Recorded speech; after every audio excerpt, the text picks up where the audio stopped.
Don't you dare act like you didn't know what you were doing, my mom yelled into the phone. Her voice was so loud I had to pull the phone away from my ear. We're family. You can't just leave us because your feelings got hurt. I sat in my home office, staring at the December rain tapping on the windows of my townhouse in Austin. I felt frozen and angry at the same time. Everything I believed about my family had just fallen apart. And it all started with one text message. My brother Paul sent a message to our family group chat by mistake. He meant to send it to a secret chat he had with just our parents. My name is Mary Tyler. I'm 37 years old. Until yesterday, I thought I was doing the right thing, helping my parents with their retirement costs. I built a successful marketing consulting business after college. 6 years ago, when the business really started to grow, I began sending my parents extra money every month.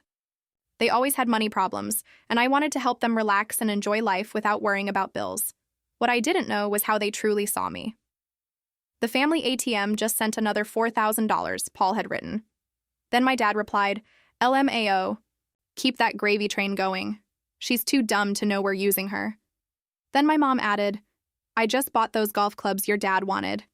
Mary would lose it if she knew her money wasn't going to medicine. More screenshots kept coming. Years of texts about how to trick me, how to use my kindness, how to get even more money from me. I couldn't breathe as I read them all. Paul tried to delete the messages, but it was too late. I had seen everything, 4 years of them laughing, behind my back. Planning expensive trips while telling me they couldn't afford their pills. Buying new cars while saying their heating bill was too high. My phone hasn't stopped ringing or buzzing since. My dad said they were just joking. My mom... Well, she screamed. Paul said I was taking everything the wrong way. He claimed he only went along with it to stay on our parents' good side. But their own words showed the truth. The rain outside got heavier, just like the anger building up inside me. I had been paying for their comfortable retirement for years, thinking I was helping them survive. But while I was trying to help, they were living a good life, laughing at me behind my back and using me. They thought their dumb, successful daughter was easy to fool. The betrayal hurt more than I ever expected. A loud knock at the door pulled me out of my thoughts. I walked over, still holding my phone. I looked through the peephole. Paul was standing there, soaked from the rain. He looked desperate. I felt my jaw tighten. I didn't want to talk to him, but maybe it was time to hear him out. I also had some things I needed to say. I opened the door but didn't let him in.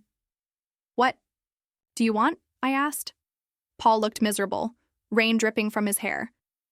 Mary, please, can I come in? I can explain everything. Explain what? How you've all been laughing at me for years? I held up my phone, still showing one of his texts. Just told Mary Dad needs dental surgery. LOL. It's not what it looks like, Paul said, his voice shaky. Mom and Dad, they started it. I just went along with it. So you were just following orders? I snapped. Like some kind of financial soldier? The words came out harsher than I meant, but I couldn't stop myself. I've been sending $4,000 every month, Paul. That's $37,000 a year. For 6 years. Do you know what that adds up to? Paul looked at the ground. I know it's a lot. $181,000, Paul. And that doesn't even include the extra money I sent for Dad's medical bills or Mom's broken furnace last winter. I felt sick saying it. I remembered how I skipped a vacation to send them another $6,000 for a furnace that probably never broke. Look, I know they took it too far, Paul said. But they're getting older. They're 70, not 100. Dad's still golfing every weekend with the expensive clubs I paid for, thinking he needed medicine. I was shouting now. I didn't care if the neighbors heard. Please, Mary. They're freaking out. Dad's worried about his heart meds. I let out a bitter laugh. The fake meds, or the real ones I've been paying for while you all spend the money on luxury stuff? Paul's face fell. I messed up, he whispered. No, Paul said. But they really do need your help now. They've gotten used to the extra stuff. They can't even pay their mortgage without you. The mortgage on the lakeside condo they bought last year? I asked, while telling me they were struggling to pay rent on a small apartment. A strange calm came over me. I think you should leave, I said. Mary, please. No, I've heard enough of Mary, please. I'm not Mary, please anymore. I'm just Mary, and Mary is done. After Paul left, I sank into the couch, my whole body shaking. The screenshots from their secret group chat played over and over in my head. In one, my dad had written, "Just told Mary the roof is leaking. Let's see how much we can get out of her this time." My mom replied, "She's such a sucker for helping family. I almost feel bad. Almost."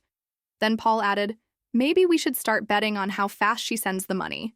To them, I wasn't family. I was just an ATM, someone to use, a joke. I opened my laptop and logged into my bank account. There it was, $4,000 sent every month for the past 6 years. And then all the emergencies, another $41,000 gone. Dental work that never happened. Car repairs for problems that weren't real. Medical bills for treatments they never got. And what did I give up? I waited 2 extra years to buy my own home, thinking they needed help with rent.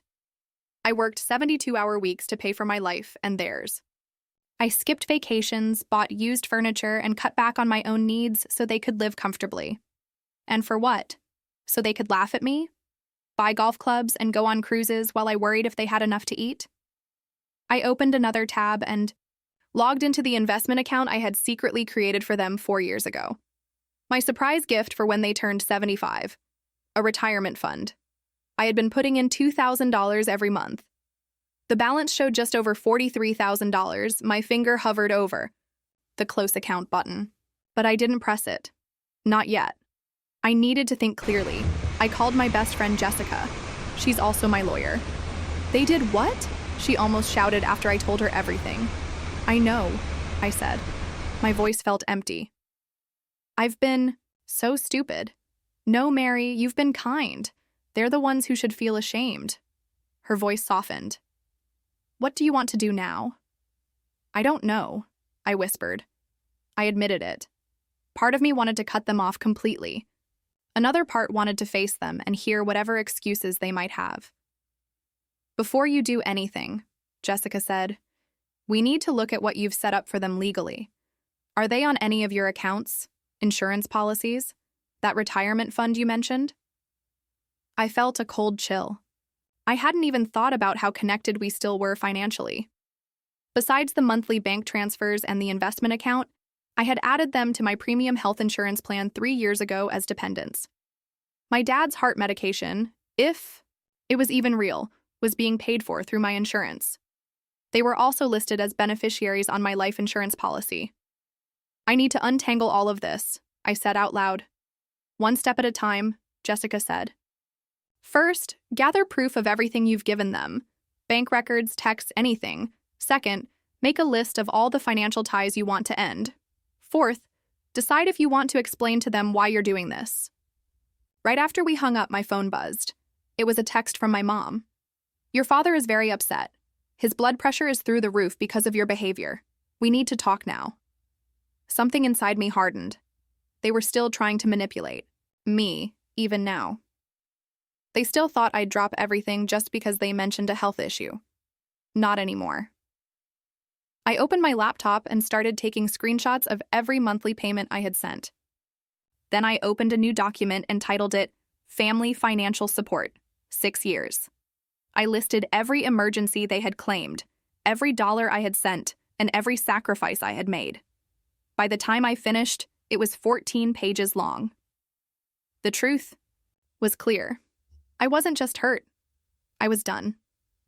The next morning, I woke up feeling clear-headed for the first time in years. I knew exactly what I needed to do. Before I had time to second-guess myself, I called into work and told my assistant I needed a personal day. This was going to take all my focus.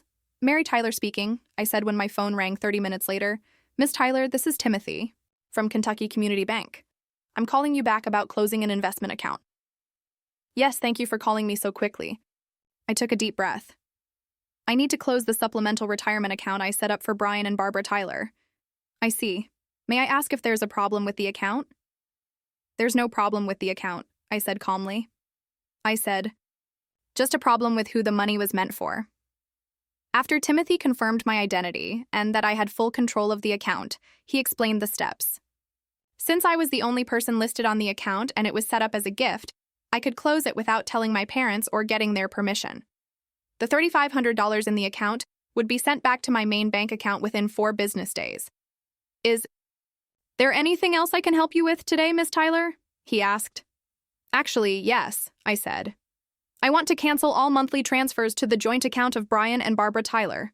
That's currently set at $4,000 per month, correct? Correct, I said firmly. Please stop it immediately. Step 1. Done. Next, I called my health insurance provider. This part was harder. You can only remove dependents in the middle of the year for certain approved reasons, and finding out your parents were lying to you wasn't one of them. But after I explained everything to a helpful representative named Ronald, he found a way.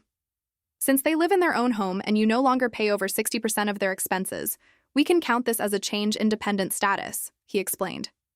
They'll get a notice saying they've been removed from your policy at the end of the month. That gives them 30 days to find new coverage. That's perfect, I said. Thank you for understanding. Family stuff can be tough, Ronald said gently. I've been through it too. Step 3. Done. Changing the life insurance was the easiest of all.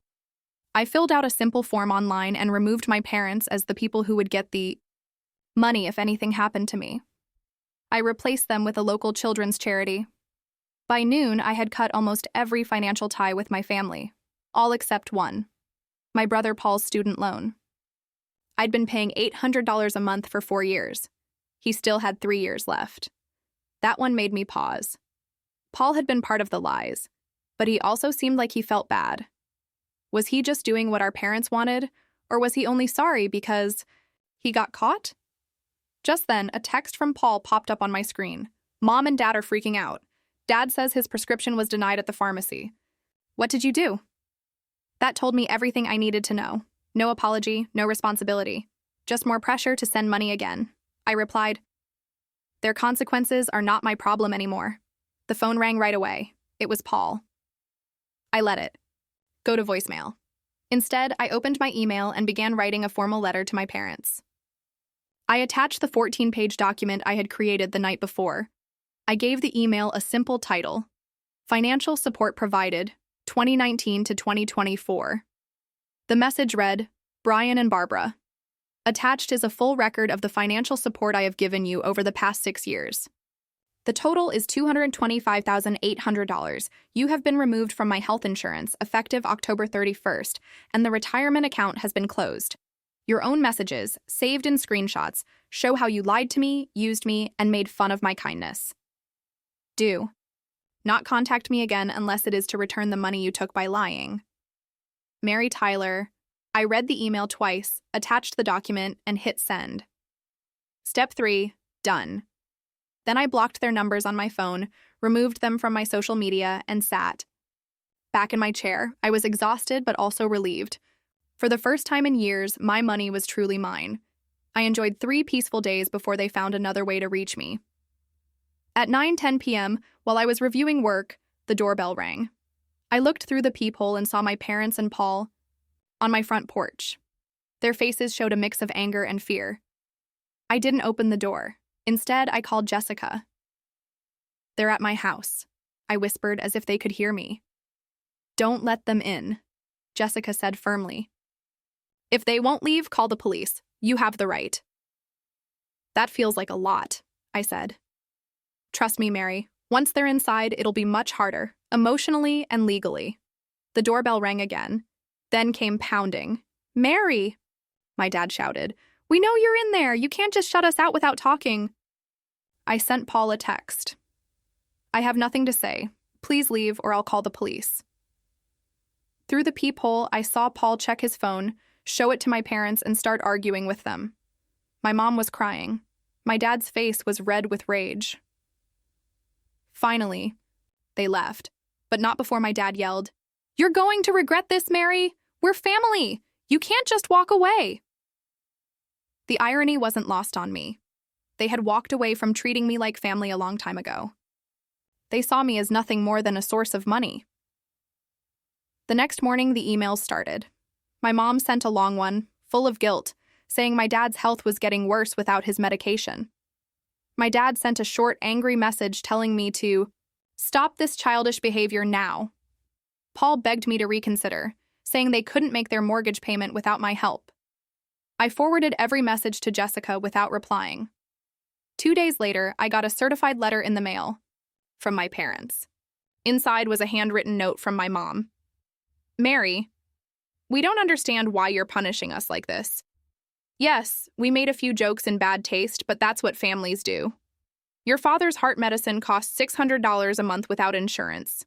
Our mortgage is due next week, and we can't pay it without your help. We might lose our condo. Is that what you want? For your elderly parents to be homeless? Please stop this and talk to us. I almost laughed at the word elderly. They were only 70 and both healthy. In fact, my dad's golf game looked great in the country club photos Paul had accidentally included in one of the texts. Just to be sure, I called the pharmacy where my dad gets his medicine. I pretended to be my mom.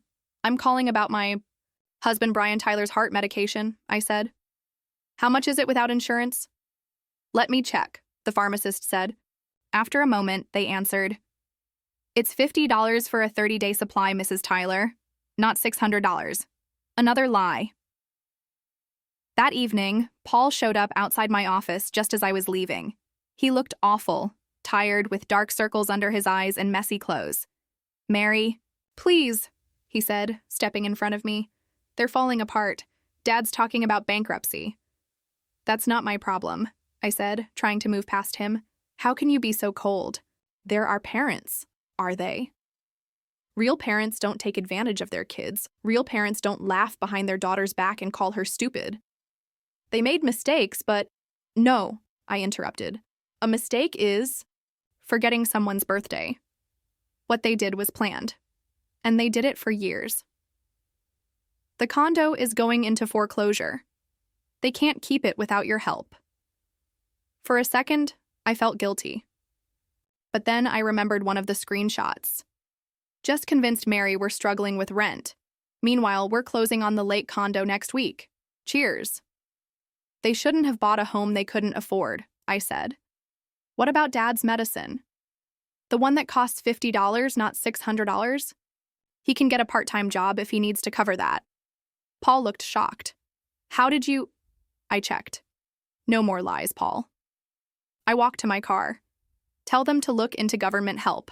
That's what it's there for. Mary, he called after me. They're talking about moving in with me. I can't deal with that. I turned back and said, That sounds like your problem, Paul. Welcome to consequences. 3 weeks after cutting off my family, I sat in my first therapy session. I'd finally done something for myself. Dr. Thomas, a woman in her 60s with kind eyes and a serious attitude, listened as I told her the whole messy story. Every day I go back and forth between feeling strong and feeling awful, I admitted. Like yesterday, I heard from a mutual friend that my parents had to cancel their country club membership. I actually felt guilty about it. For hours. That's normal, Dr. Thomas said gently. You're grieving the family you thought you had, and that includes grieving the role you played as their helper, their supporter. But they didn't deserve my support, I said. They were just using me. Both things can be true, she replied. They didn't deserve your help, and you can still feel sad about no longer giving it. I sat with that for a moment. She was right. Then she added, being the one who always helped them, it became part of who you are. Now you're figuring out who you are without that role. I hadn't thought about it that way before, but it made sense. For 6 years, I saw myself as the successful daughter who took care of her parents. Without that, who was I? As I left the session, my phone rang. It was a surprise call from Uncle Ryan, my dad's brother who lived all the way in Iowa. We weren't very close, but I picked up out of curiosity. Mary, it's Uncle Ryan, he said. I just got a weird call from your dad. He asked if he and your mom could come live with us for a while. He said you cut them off and they're about to lose their home. Is that true? I sighed. It's complicated, Uncle Ryan. I figured, he said. Your dad has always been good at twisting the story. His voice was dry and calm. Want to tell me your side? So I did. I told him everything, the screenshots, the lies about the medicine, the money, all of it. When I finished, there was a long pause. I'm not surprised, he finally said. Your dad tried something similar with me years ago. That's why we're not close. I refused to pay for his lifestyle. You knew? I asked, feeling hurt all over again. Why didn't you warn me? Would you have listened? He asked. They had you believing they were broke and you were saving them. Sometimes people have to see the truth for themselves. He was right. Back then, I wouldn't have believed him. For what it's worth, he added, I told your dad I wouldn't take them in. I said they need to downsize and live within their means. He hung up on me. After we ended the call, I felt strangely comforted. I wasn't crazy for cutting them off. I wasn't a bad daughter. I was just their latest target, and I had finally caught on. That evening, I got a text from Paul, this time from a new number. Mom and Dad are moving into my spare room next week. They're selling the condo. Dad's furious. I can't believe this is happening. I didn't respond. 2 days later, another message. The condo is on the market. Dad's car got repossessed yesterday. This is getting really bad, I almost replied. I almost asked if they needed help with moving costs. But then I remembered a screenshot. Paul had once texted. Mary just asked if Dad's okay after his heart appointment, the one for the fake heart problem. They had made their choices. Now they were living with the consequences. In the 4th week, I got an email from someone I didn't know. The subject line read, Message from your parents. It turned out they had asked a family friend to contact me since I had blocked them everywhere. The email explained how they had to sell most of their furniture, how my dad's health was getting worse from stress, and how they had applied for food stamps, which the email said was deeply embarrassing for my proud father. It ended with, they just want a chance to talk to you, to explain, to apologize. I thought about it for 6 seconds, then hit delete. I knew their idea of an apology would be whatever they thought might get the money flowing again. I was done with that. Done being used. Done being their ATM. For the first time in years, my money was going toward my future, not their fake emergencies. The guilt was finally fading. And in its place, something unexpected was growing. Freedom. 7 months after I cut all contact, I came home from a business trip and saw something that stopped me cold. My parents were sitting on my front steps. My father looked thinner, and my mother's once perfect hair was showing gray at the roots. Their clothes looked cheaper than what they used to wear. I didn't recognize them at first. My first instinct was to turn around and drive away. But I remembered what Dr. Thomas and I had talked about in therapy. I was stronger now. I could face them, and not fall back into their trap. I parked in the driveway and slowly walked up to them, my heart pounding. What are you doing here? I asked. Mary, my mom said, her voice shaky. Please, we just want to talk. We've learned our lesson, my dad added. These past months have been awful. I unlocked the door and said, You have 6 minutes. They walked inside and sat stiffly on the couch, not saying a word at first. I stayed standing with my arms crossed while they sat.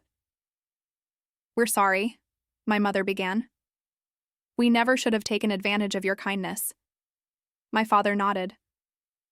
We've lost everything, the condo, the car, our savings. We had to move in with Paul, and his place is so small your mom has to sleep on a pull-out couch. The country club took away our membership, my mom added. All our friends there have stopped calling.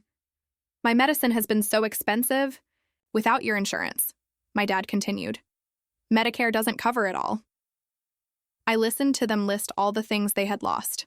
I waited for a real apology, but it never came. There was no, we're sorry we hurt you, or we were wrong to mock you. Just a long list of their problems, as if everything that went wrong was my fault. Is that it? I asked once. They stopped talking.